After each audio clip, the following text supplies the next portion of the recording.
Hello, everyone. Welcome to another fantastic episode of Elevating Your Life.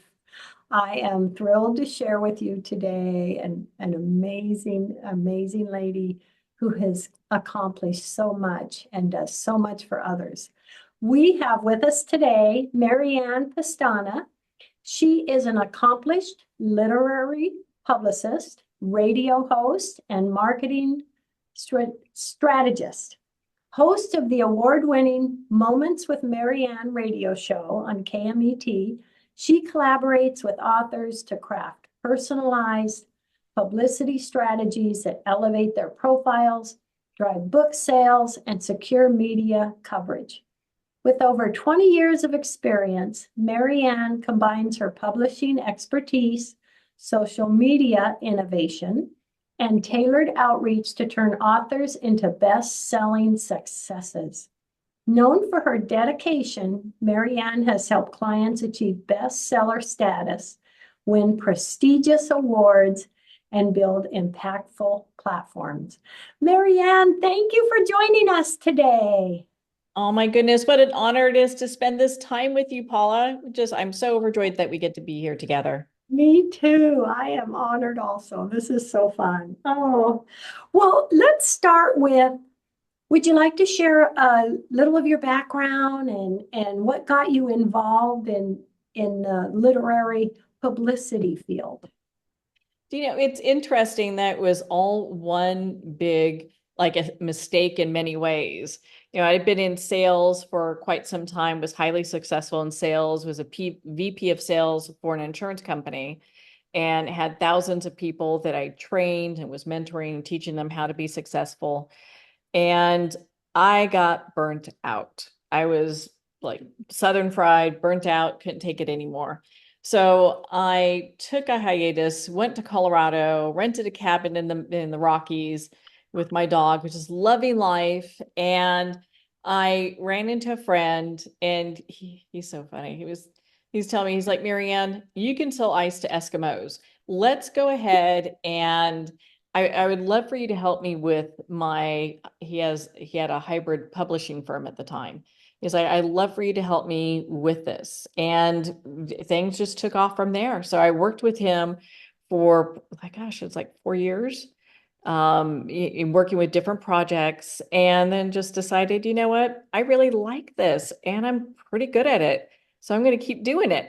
So that's how that ended up. And it's been very interesting because most of the time I am referred out. Like, people refer me to their friends and people they work with.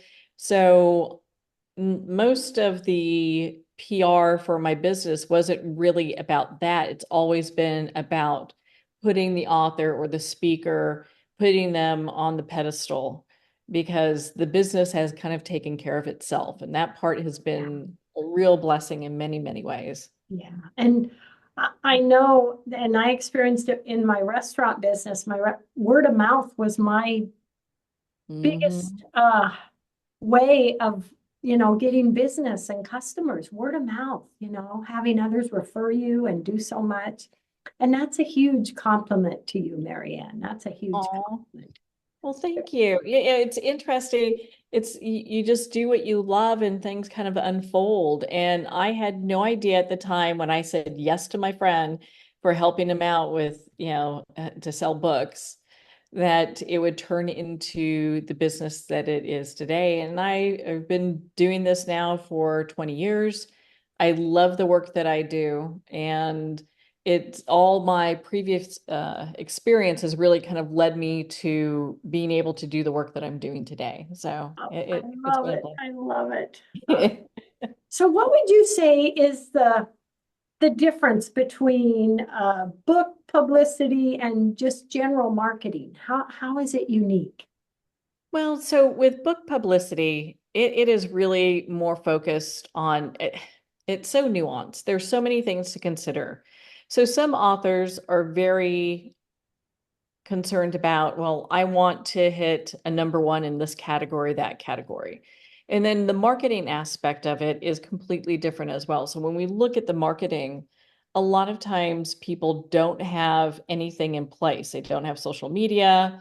they've written a good book, they've had a great career, they continue to have a great career. And so all of that isn't something that they're that interested in. So usually when they show up on my doorstep, it's really looking at where they are, what's important to them, what their goals are for the book, and then maybe kind of bringing it down a little bit where it's realistic, and then within their budget, finding how can we do the best we can to market what book they have, and how can we leverage their connections, their natural resources. Let's dip into those. It's so interesting. I had an author who's now a dear friend of mine. When I started working with her, she is like, well, I know an Emmy Award winning, director. Do you think it would be good to ask him for a review for my book? And I was like, yes, let's get that, Oh, So, and that helped in book sales, and for her to be able to bring it to a broader audience. And that book was self-published, but I'll tell you, it actually looked better than most published books through a traditional publisher. So she did a great job with that. yeah, I love it. I love it. Oh, so what are some of the most essential components in a successful book publicity? Oh, there's so many little things that we have to pay attention to. And it's nice because we can, since, the lockdown pandemic, we're all able to connect better online, thank goodness for that, than we ever have before. So, doing virtual book tour events, making sure that we have advertising campaigns set up so we can advertise our book and drive traffic to Amazon and have people see the book there. Using our natural resources that we have, our people, our friends, and asking for them to go ahead and get the book, but also to leave their very kind, because we want a kind, review on Amazon about it. All this helps with the book being able to be visible to many, many other people. And then also a very robust marketing campaign when we look at having media interviews. So some authors I've worked with, that's not very comfortable for them. They would rather kind of be more in the background, not really, they want the book out there, but they don't want to do media interviews. Other authors I've worked with love being in front of the camera and doing that. So that is something that they really enjoy, and they just can't wait to be in those interviews, both TV and radio. So yes. And so basically you kind of, I would think, work with, someone that's wants to do the media interviews, helping with those that don't. You can go other directions and different media outlets. So, Yeah, it's so tailored to each person, and not one person is the same as another. So, you'll get somebody who they present very well, and they're able to go ahead and connect with people in really dynamic ways. You could tell that they have that it factor that draws in the audience. So they're going to be at a different level than somebody who maybe it's their first time out being in front of audiences, and maybe they're not very comfortable with it. But we meet everyone where they're at, and just kind of schedule from a standpoint. It's like, okay, well, if you're not comfortable doing TV, well, let's do radio, because a lot of times that's a little easier. mhm. Yeah, and I would think that makes a fantastic difference in success, that you look at each author individually and go with, the direction of them and their book and what they're looking to obtain. Yeah, it's so much fun because it's like a puzzle in many ways. So Oh, we get we have the author, their book, their goals, and then how do we get there? How do we get there? And I gotta tell you, I mean, been doing this for so long, it almost seems intuitive. Maybe it is, but following these kind of breadcrumbs that I know that will drive traffic and help get them number one, Amazon number one bestseller. Different maybe which book awards to go ahead and position their book to, so that they can be seen for a larger audience. There's so much to be considered, and I absolutely love it. I love doing each of that. Oh, I love it. I love it. Oh my gosh. Oh, so you have been doing this for 20 years. Hmm. What has that done for you, Marianne? What's that been like? It has been one great adventure in one book at a time, I'll have to tell you. It's interesting because being able to work with somebody and having them see their level of whatever success means to them brings me such a great amount of joy. I love that. Absolutely love that. So it's working with people, being able to help uplift them and bring them to a place where they're happy with their work and it's making an impact. Most of the authors I work with are in the mind, body, spirit, consciousness, NDE, self-help field. So when you've been working in this for a little while, you know everybody. You know the folks that do the interviews, what kind of magazines would accept different articles. So you get to know everybody, and having those relationships is such an important deal. But I find so much just personal happiness being able to help people move their work in another level in a way that I know that I can. So it's Oh, exciting. that's so awesome. That is so awesome. And would you say that timing can make a difference in for an author when a book is campaign has begun or when stuff is done? How does timing come into play? Timing is a huge deal. It's actually bigger than most people really give it credit for. So if we go and let's say we're, having a book launch in the middle of an election year or right on a holiday, we're really doing a lot of competing with an event or a period of time where it's going to be extremely difficult to get media attention, no matter what we do. We can stand on our head and it's still going to be difficult. So, kind of knowing when's a good time, maybe not being so. I know sometimes people want, I want to get it out there. I want to get it out there. It's like, well, we want to time it so it works best for you and your book. So making sure a lot of times people like to have their books out by the end of the year. I always tell them hold on to it until the following, the next year, because that sets the clock for book awards, and you can then submit your book to different publications for considerations for articles. I mean, there's so much more if you just wait just a little bit. So timing's everything. So, Wow. And mhm. how much effect generally do book awards and accolades do for an author? Well, it depends on which ones. So there are so many out there right now. You really have to pick and choose. Otherwise, in many ways, I mean, you could, if you did all the book awards, you'd be spending thousands of dollars for entries and Mm. in supplies and materials and making it in time and making sure all that stuff gets sent out. But really picking the ones that would be the best fit for your book is highly important, and that matters. So when you win like a Gold Nautilus Book Award, it's what actually they're one of my favorites, or IBPA is another one. If you win silver or gold on this, they're going to advertise these are the book award winners for this year. Well, now you have a brand new audience that you are not connected with that's seen your work, and it makes a difference. It also sets you apart. So it kind of in many ways separates the mice from the men. You can very much see which books are, if you go back and read a book from last year or the year before and one's won an award and maybe one has not, then I'm probably going to look at the one with the award because it's already been said that, hey, this book is exceptional. So I want to check that out. Yeah, yeah. Oh, I love it. I love it. Mhm. And what would you say are some of the best strategies for generating a buzz around your book release? Oh, that's a lot of work, is what that is.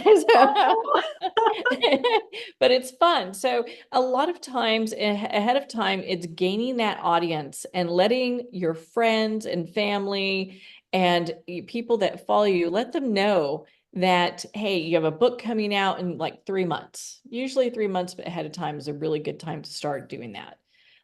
Say, hey, I've got this book that's going to be coming out, and I'd love for your support.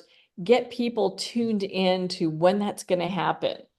A lot of times you could have virtual book launches where you're maybe doing like a meditation or a talk. Those seem to go very, very well. I love them. We could hang Wow. out, have a little Zen moment, spend some time with people that love and appreciate your work, and just go from there. So, yeah, it's being able to do that, reaching out. Newsletters are, they're very helpful if you don't have a newsletter list, and making sure that you're getting in touch with your friends and family and letting them know. So, And I would think that would create an excitement from people yes. that, oh, it's coming, it's coming. I'm excited. I can't wait till it's here. Well, and that 3 months before the book is released is such a very crucial time for a book success. So it's not just the family and friends, but most reviewers will not look at a book like the month that's released. They want to see at least 3 months in advance. So having those advanced reader copies available where you can send out, I mean, the San Francisco Chronicle, different places where you could submit for reviews. They want to see the books, but they're very particular on the timing because they have to work that into also their schedule. So that time, the 3 months before the book is released, highly crucial time. Wow. Wow. And most people Oh, don't even think about that. They're like, "Hey, I'm gonna get my book out. It's so exciting!" yeah. And it's, well, when? Because we've got other things we got to do before that happens. Yeah. I love it. I love it. And you've mentioned that you help authors face when promoting niche topics and Oh, address those. What are niche topics? okay. So one that's probably really a good example would be near-death experience. So that is one that is really kind of taking off with, I think, the last couple years, more so than it ever has. And so when we look at near-death experiences, a lot of times it covers other things like, it could be mental health or parenting or self-help. There's always a lesson that's attached to that. So it's a very kind of niche market as far as the audience is concerned. That's something to kind of look at. So there are tons of places that do near-death experience books and podcasts and shows. It's just finding the right audience. That's the big one. I know that's something I'm very fascinated with. That is, Oh, I think many of us are. And it's interesting as we get older, I think we're even more interested. It's like yeah, what's going to be behind the veil? And to have people that have had these experiences, many of them are physicians or they've yes, got doctors that are backing this up. yes. This isn't anything that isn't validated. It's very interesting, the stories and the accounting that comes back. So, Oh, it is. It's fascinating. Oh my gosh. And you do a lot of helping authors create a strong relationship with their media professionals they work with. What's that like? that's a journey. So a lot of times if let's say we have a journalist and they like to write about mind, body, spirit, and I have an author that I feel is perfect and can hit different topics with them, I'll send the author to them their information and they can use that author as a resource over and over and over again. So it's really establishing that, hey, this person has what you want, can really deliver, has the qualifications, and it's someone that you can rely on in the future. And that makes such a big deal, especially now. Yes, yes.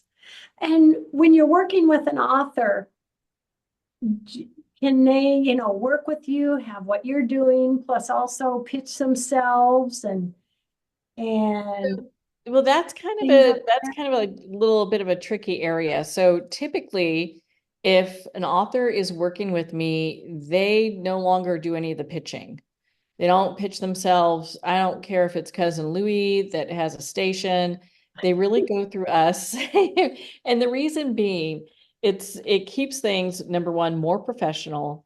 We're handling all the bookings. We're taking care of all the incoming, requests that of information that's needed, sending out books, you name it. But it also allows for them to take that off of their plate and not be worried about that. And most of the time people are it's a resounding thank goodness. The number one thing you don't want to do is pitch a place multiple times. And that can put you into an area where you'll never get interviewed. And we don't want that. So, Wow. Good to mhm. know. Good to Yeah, know. it's a little tips, but so if you have one person, you have a publicist, then that person should really be doing all that for you. And then there's not duplications of pitches going out, which is a big no-no. Which is a big no-no. Good to Big know. no-no. Yeah, Yes. can't do that. So when you take on an author and you're helping them, I would think it's like a step to step. And then does that turn into long-term publicity? And how does that play into a book's success? So when you work with PR, it is something that takes a little time. It doesn't happen overnight.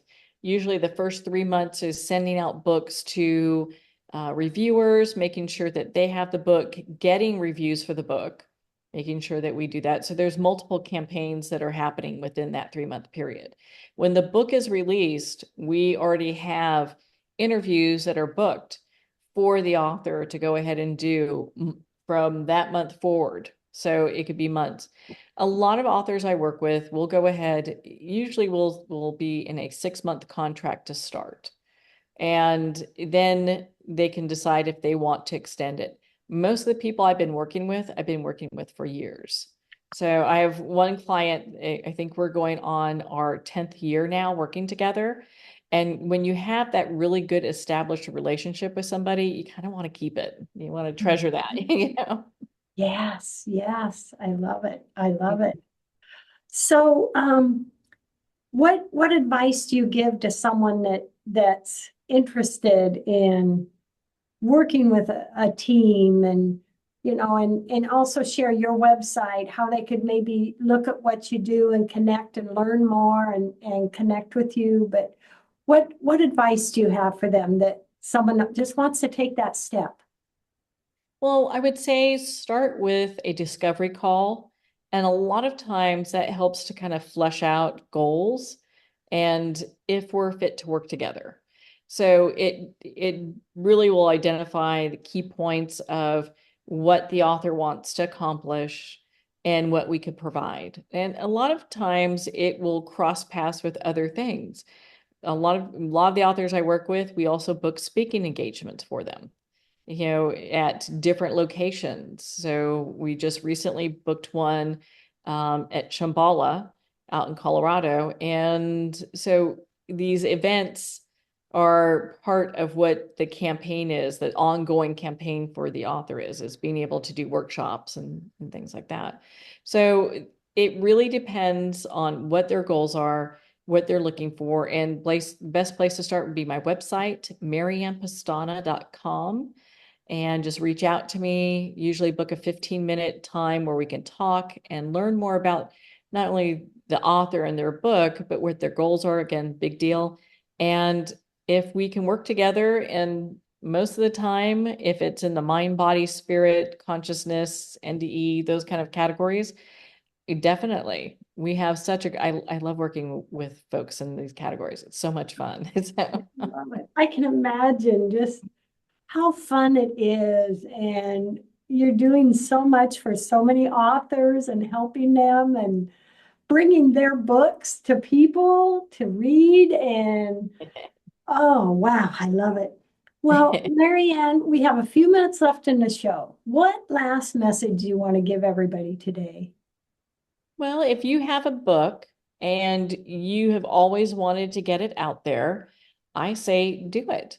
Get your work out in the world. Now we're in such a great time where you can self-publish, get your books out there, and really use that as a platform to give yourself greater credibility in some ways. And it's funny, someone could be a doctor and the book still offers a level of credibility, but all those things are so important. Having that book, get it out there and just follow your dreams with it. I love it. So if someone is in the process of writing a book, finishing up, can you help them with their self-publishing and then take that on? Because I know I've had people ask me that before, advice on, where can I self-publish my book? So that's something you can help everyone with. Yes, being able to guide someone through that process is something we do. We've been doing it year after year after year. And so with all the changes that Amazon makes and the things that the books that we've put out there, we've just been keeping up with all the changes, everything that they do. So we're pretty on top of it. I mean, I pretty much know the ins and outs of the publishing industry. Wow. I think I have a pretty good uh, just a good understanding of what to expect and how to navigate through that whole process. Yeah. Oh, yes. And you, with your expertise, can do so much for an author. Oh, Oh, I love it. it's I pretty love it. exciting. Oh, I love the work I do. I get to wake up and do the work I love to do. So, oh my kind of goodness. like you. Oh, I love it. I love it. And you're just making a difference for so many. Excuse me, I got a little bit of a scratchy throat. Let me drink some water. I was out in the cold this morning. But oh, Marianne, I love it. And I'm so grateful. A big thank you for all the people that you've helped over the 20 years and all the people you have yet to help. That's that's really a beautiful thing. Oh, well, Yeah. thank you, Paula. I mean, coming from you, I will take that as high praise. You're someone that I've known for quite some time. You have actually interviewed quite a few of the authors that I've worked with, and they all love you. So when the opportunity came up Thank to you. be a guest on your show, I was like, oh my gosh, I would be so honored to be a guest on your show. So without a And doubt. you're going to be. Yes. So everybody, she is. We've recorded the show and it will be coming out down the road. And I just honored and I'm just so grateful for your friendship. Oh my Oh, gosh. thank you, Paula. Ah, thank you, everyone. Love, hugs, and blessings. Marianne, love, hugs, and blessings. I'm so Love grateful hugs. to have you and know you. You too.